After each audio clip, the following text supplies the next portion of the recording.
161 বছরের পুরনো রংপুর কেন্দ্রীয় কারাগারে লেগেছে আধুনিকতার ছোঁয়া। দীর্ঘদিন ধরে অবহেলিত এই কারাগারে এখন চলছে সংস্কার ও মানবীকরণের কাজ। আমি আসার সময় কারা মহাপরিদর্শক মহোদয়ের সাথে সাক্ষাৎ করে আসি। উনিও আমাকে এই বিষয়টা অবহিত করেছিল যে জেলটা পুরানো আছে, আপনি যে দেখবেন এগুলো কি করা যায় এবং পুরাতন যে ভবনগুলো আছে সেগুলোতে ভাঙার ব্যবস্থা করা যায় এবং নতুন যে সমস্ত যেগুলো অপরিষ্কার অপরিচ্ছন্ন আছে এগুলো একটু পরিষ্কার পরিচ্ছন্ন করে জেলটাকে গড়ে তুলবেন এই আশা করি। এইটা উনি বলে দিয়েছিল, সেই নির্দেশনা মতোই আমি আসার পর থেকেই এখানে কাজ করছি। শুধু কারা কর্তৃপক্ষের জন্য না, কয়েদিদের জন্যও কারাগারের ভবন, রান্নাঘর, সাক্ষাৎ কক্ষ সহ ড্রেনেজ ব্যবস্থা পুরোপুরি সংস্কার করা হয়েছে। ঝোপঝাড় ও জঞ্জাল পরিষ্কার করে গড়ে তোলা হয়েছে সবুজ পরিবেশ। কিছু পুরাতন স্থাপনা দিয়ে জঞ্জাল যুক্ত ছিল, সেগুলো অপসারণ করে সব জায়গায় মেরামত করে আমি মনে করি যে একটা পার্কের মতো কারাগারের সৃষ্টি করেছি আমি।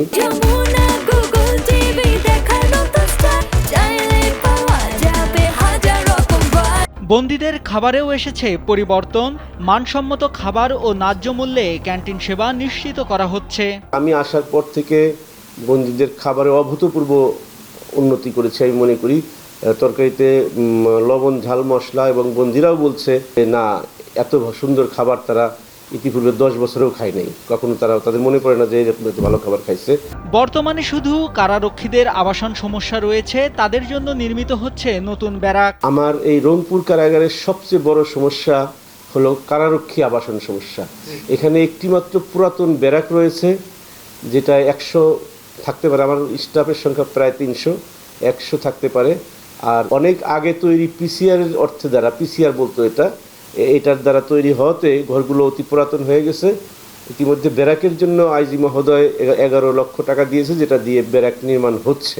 একতলে একটা ব্যারাক নির্মাণ হবে, সেখানে যদি আমরা 1 মাসের মধ্যে হয়তো এটা পেয়ে যাব। শুধু অবকাঠামোগত সংস্কার নয়, বদলে যাচ্ছে বন্দীদের প্রতি দৃষ্টিভঙ্গিও।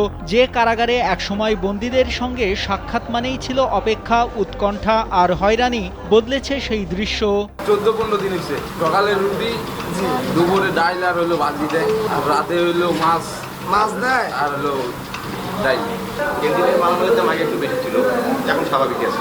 সমস্যা নেই ইনশাআল্লাহ, অনেক ভালো। আমার স্বামী আজকে 32 দিন। সাক্ষাৎ করতে কি কোনো টাকা পয়সা চায় কারাগারে? না, কেউ টাকা পয়সা চায় না। না, হয়রানি হতে হয় না। ওই যে ওখানে টোকন দেওয়া লাগে, জমা নাম স্লিপ দেওয়া লাগে, আধা ঘন্টার মধ্যে আসামির সাথে সাক্ষাৎ করা যায়। টাকা পয়সা চেয়েছে ওনারা? না, চায় নাই। না, দেখা সাক্ষাৎ করতে এসে কোনো অসুবিধা হয়েছে? না, জি না, কিছু হয় নাই। নতুন আধুনিক কেন্দ্রীয় কারাগার নির্মাণের পরিকল্পনা নিয়ে ফিজিবিলিটি স্টাডি পাঠানো হবে। পুরনো কারাগারটিকে একটি মডেল কারাগারে রূপান্তরের পরিকল্পনা রয়েছে বলে জানালেন কারা উপমহাপরিদর্শক মোহাম্মদ তহিদুল ইসলাম।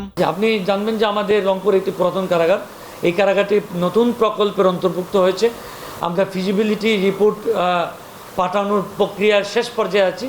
এই কারাগারটি নবনির্মিত কেন্দ্রীয় কারাগার হিসেবে আপনার শীঘ্রই এটার কার্যক্রম শুরু হবে।